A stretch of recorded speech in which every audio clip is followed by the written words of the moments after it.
CCBR has just had a meeting with Tanya Plibersek, which we feel pretty pleased about. She was very positive, she listened to what we had to say, and she had a lot to say herself.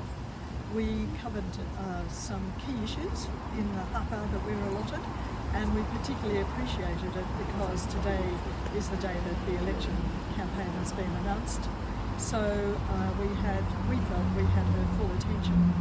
And one of the points that we raised was the Environment Protection and Biodiversity Act, and Ms Plibersek agreed with us that it was very frustrating that she hadn't got it through in the first term of Labor.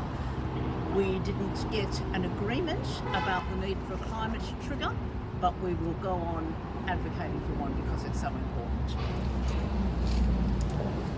And I raised the question of the fuel tax rebate, which is costing the country $10 billion a year. It's a huge amount of money, and it would be better to get rid of that so that the coal miners are paying their share of tax. In fact, we thought it would be better for the coal miners to pay their share rather than for Peter Dutton's plan, which is to halve the fuel tax, which would cost the country an enormous amount of money. Tanya actually made a note of that, and she made a note of my comment that Kevin Rudd had actually undertaken to make this change in 2009. And it was great that Tanya Plibersek was willing to talk to us today about sustainable transport, which is one way we can really apply some heat on climate change and climate action and reducing emissions in our local area and nationally.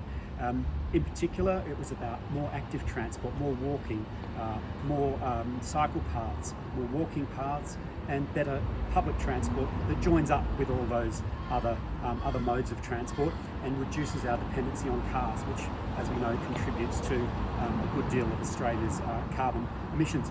The Minister was also interested in our plan for the city to Balmain pathways, which is a walking and cycling network that goes all the way from the city all the way around White Bay into Balmain and Balmain East, which is a concept and in development. So all in all, it was a fantastic meeting, and all of us together were really pleased that we were able to get the attention of the Minister on the morning an election was called. So thank you, Minister, for meeting with us. Yeah, thank you very much. And what we asked was that you take these issues forward into the campaign and beyond, so that the results of what we have to say are then manifest in real policy.